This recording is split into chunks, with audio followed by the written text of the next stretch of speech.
짱! 이멜다는 1929년생, 현재 나이 2025년 기준으로 96살이고요. 1926년도부터 1986년도까지 20년 동안 필리핀을 장기 독재했던 페르디난도 마르코스 대통령의 마누라였으며 현재 필리핀 대통령 봉봉 마르코스의 엄마입니다. 이멜다는 필리핀 남부 비사야제도 사말섬에 위치한 레이테이 지방의 권위 있는 정치 가문인 로무 알데주 후손으로 태어났고요. 이멜다의 아버지가 주색잡기와 음주감에 심취하다가 다 털어먹어서 그렇지 이멜다의 아버지 형제들은 돈도 많고 정부 고위 관료를 지낸 사람들입니다. 이멜다의 지난 과거를 돌아보면 김건희 누님이 보이는데요. 첫 번째는 이멜다 남편 마르코스는 변호사 출신이고 김건희 남편 성렬이 형은 검사 출신으로 둘 다 법조인입니다. 두 번째는 이멜다는 1929년생, 마르코스는 1917년생, 12살 차이인데 김건희 누님 1972년생, 성렬이 형 1960년생, 역시 12살 차이가 납니다. 이멜다가 11일 만에 마르코스의 청원에 승낙한 이유는 사회적 지위와 부를 한 번에 확보할 수 있는 가장 빠른 수단이었기 때문입니다.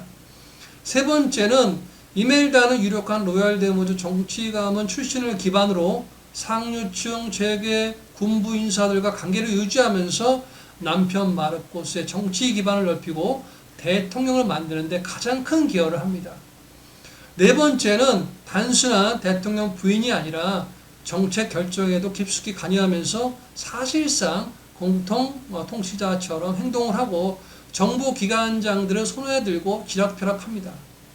다섯 번째는 영부인을 하면서 국가재산을 사적으로 이용을 하고 막대한 부를 불법적으로 축적한 7개의 혐의로 17년간 이어진 재판에서 2018년 11월 9일 최대 77년 이상의 징역형을 선고를 받았는데요.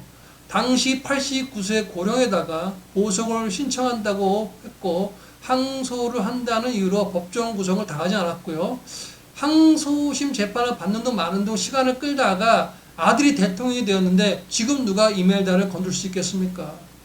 성렬이 형 장모님 최은순 할머니가 생각납니다. 여섯 번째는 해외 순방을 나갈 때마다 주요 일정으로 명품 쇼핑을 하고 구두, 가방, 옷, 보석을 구입을 해서 모으는 것이 취미고요. 화려한 외모와 패션으로 장식하고 대중과 언론에 관심을 집중시키는 재주가 있습니다. 일곱 번째는 이멜다는 문화예술 분야에도 관심이 많아서 필리핀 문화센터, 국제 컨벤션 센터, 박물관, 미술관 건립을 주도를 하고요.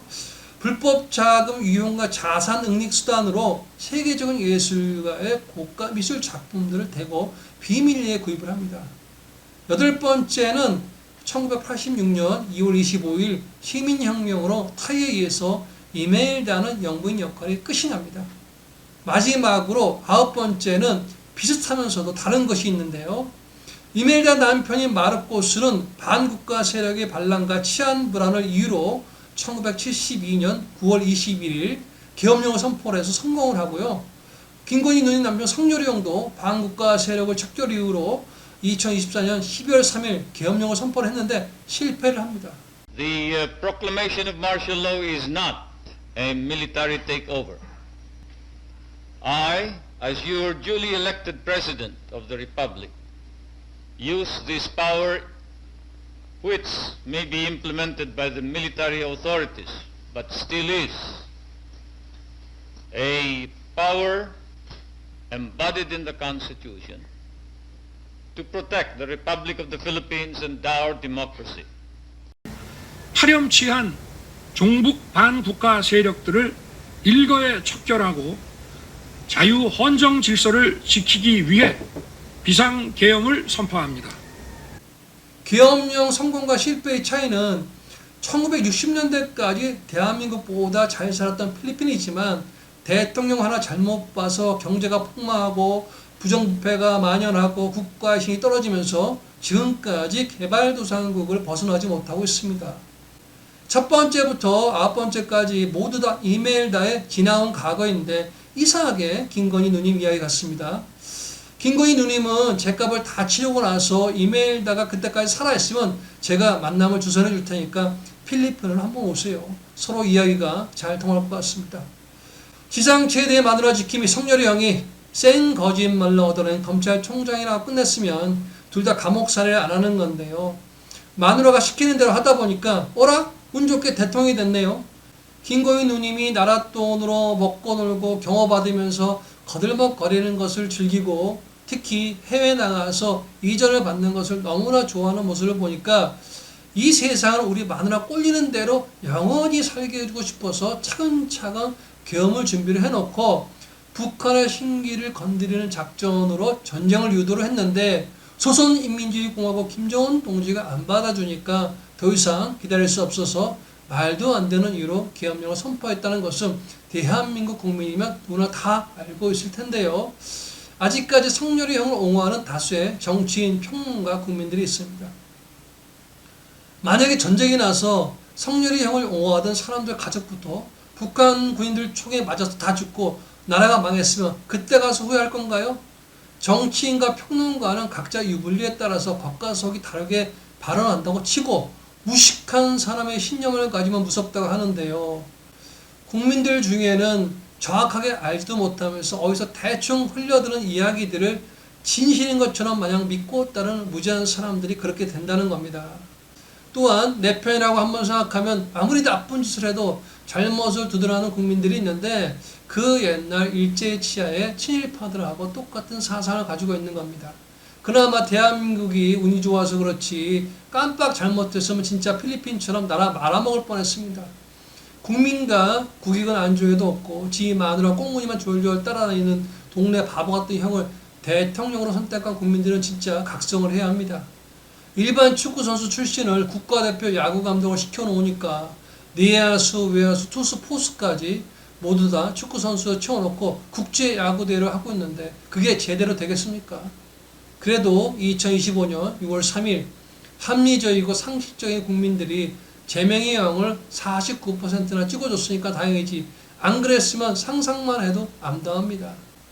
이번에 똥인지 된장인지 확실하게 찍어 먹어봤는데도 사례 분별을 못하고 불법 겸영당 소속의 동문서답 전문 꼴통 문수영을 41%나 찍은 국민들은 이제 제정신으로 돌아와야 합니다. 무지한 국민들이 많을수록 배운 놈들과 있는 놈들이 부정부패가 성행하고 서민들은 먹고 살기가 힘들어지니까 누가 잘하고 잘못했는지를 객관적인 입장에서 판단을 해야 합니다. 정상적인 사고를 하는 사람들은 가만히 앉아서 TV 뉴스만 봐도 누가 잘못한 것인지 내란 세력들이 누구인지 다 보이는데요. 계엄 해제 동의안을 지연시키려고 했던 당시 원내대표와 내란을 묵인하고 가담을 한 몇몇 국무위원들 그리고 자기 죄를 감추려고 대통령 하겠다는 국무총리하고 성렬이 형을 풀어주고 제명이 형을 날리려고 갖가지 꼼수를 부렸던 대법관과 룸사랑 판사, 검찰총장 이렇게 3인조가 있고요. 마지막으로 내란 핵심 국방장관 수하에서 부역하던 군인들 모두 싹 잡아넣어야 합니다. 결론적으로 모든 것이 다 잘 됐습니다. 성렬이 형이 계엄에 실패하고 탄핵을 당했으니까 제명이 형이 대통령이 될 수 있었던 것은 팩트입니다. 그냥 무능한 대통령으로 임기를 채웠다면 억울한 5개 재판을 받고 있던 제명이 형이 그 중에 한 개라도 걸려서 유죄 판결을 받았으면 대통령 선거에 나가지도 못합니다. 그럼 나라 꼴이 어떻게 됐겠습니까? 김고인 누님에 대한 애정은 깊은데 애국심은 개미 똥구멍만큼도 없이 영구 집권을 하려다가 영구 감옥 생활로 나머지 인생을 마감하는 성렬이 형 참 잘했습니다. 이번 영상은 여기까지 하겠습니다.